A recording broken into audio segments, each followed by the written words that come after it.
Here is the brutal truth that most people don't understand about dismissive avoidance. The more savage the discard, the more they likely cared about you. And no, I am not just saying this to make you feel better. There is a deep psychological mechanism underlying their actions that most of us misread and don't understand. And after having gone through my own experience with this and speaking to so many clients about their experiences, I have come to recognize a clear pattern. Now, before we begin, I want to make it very clear that this video is a tool for understanding, not a justification or an excuse for someone else's hurtful behaviors. So with that being said, let's get into it. You have to understand the mechanisms behind the dismissive avoidance behaviors. Emotional closeness feels threatening to them. For someone with an avoidant attachment style, deep intimacy feels unsafe. And when people in general get scared or sees a threat, the sympathetic nervous system gets activated. This is called the fight, flight, or freeze response.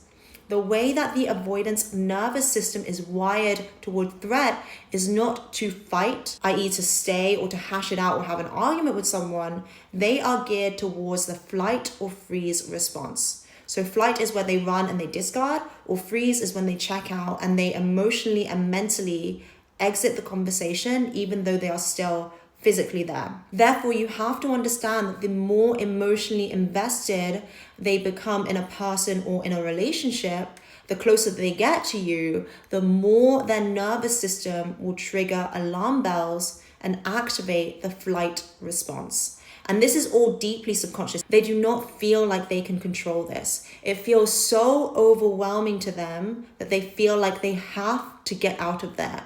In the same way that if you were in a room with a tiger that was about to eat you, you would also try to get the hell out of there, right?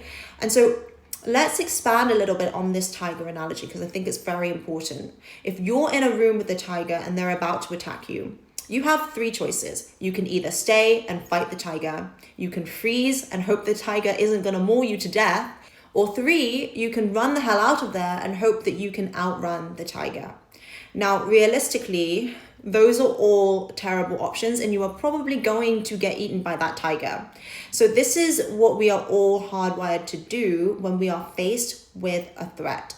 I want you to think of it this way. So the anxious and the avoidant have the same core issue. They do not feel safe with intimacy and love.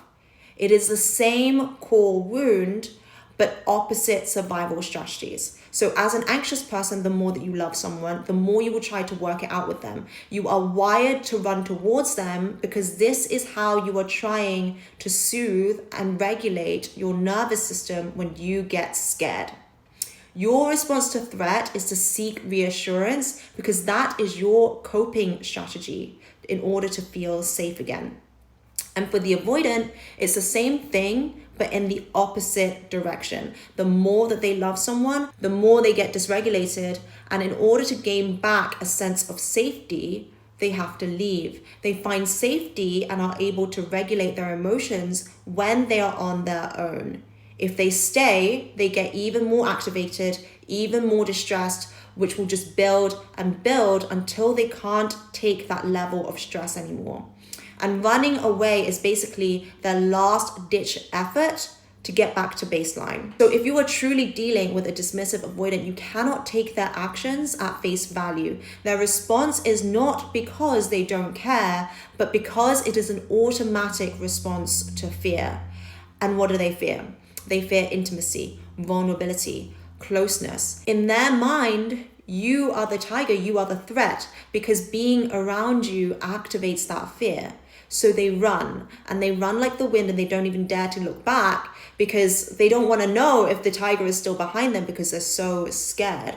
And they will keep running until they finally feel like they're safe again, which is why they typically break it off in a very sudden, blunt way and cut off all contact with you.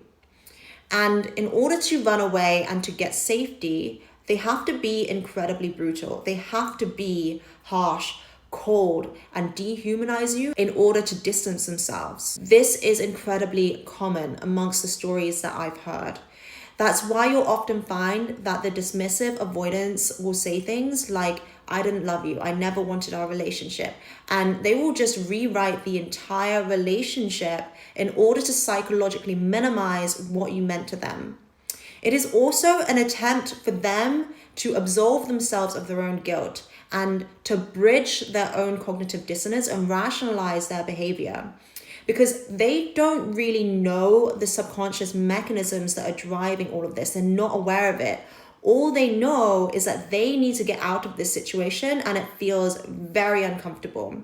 They will often minimize what you shared and downplay the impact that you had in their life and deny their feelings for you, or even say that you cornered them into a relationship, etc. They will play the victim. This happened to me. It happened to so many of my clients and also the people in the comment sections of my videos. So whatever they may have said to you after the fact that feels gaslighty, it most likely is gaslighting because they cannot confront the truth. The truth would make them feel so awful and even more uncomfortable than they already feel. Another thing is that the greater the intensity of the relationship, the more that they will attempt to push you out of their life.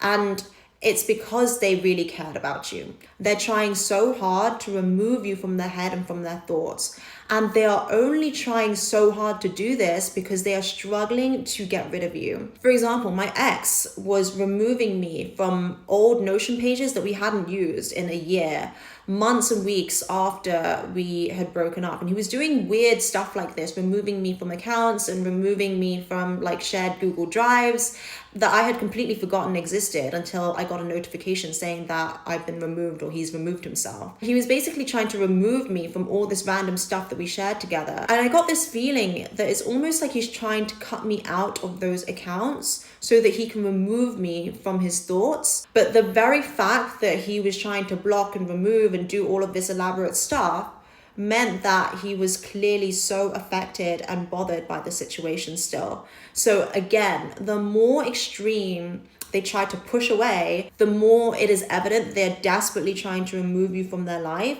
and are really struggling to do that. Just think about it. The opposite of love isn't hate, it's fear. They are the two opposites that get activated at the same time. So the deeper the love, the deeper the fear of losing it. And it is that fear that makes them run, twist the narrative, get defensive, block, ghost, discard, all of that fun stuff. So if you're one of the people watching this who is feeling so upset and confused by how you were treated, you need to recognize that you are both hurting. You are both scared. You are just responding in opposite ways. Let that sink in. So I hope this video helped remove the sting out of the situation for you, and it reframes it in a way that helps you anchor into your own truth and your own worth. Now, before you go, I wanted to announce that I launched the Reloved clothing line. I wanted to create wearable affirmations to remind you of your worth and your power, no matter what you're going through and how other people are treating you. I want to remind you that you are not alone and that you will get through this. So go check out the website if you want, and if you're not already, please subscribe to join the Reloved family, and I will see you in my next video.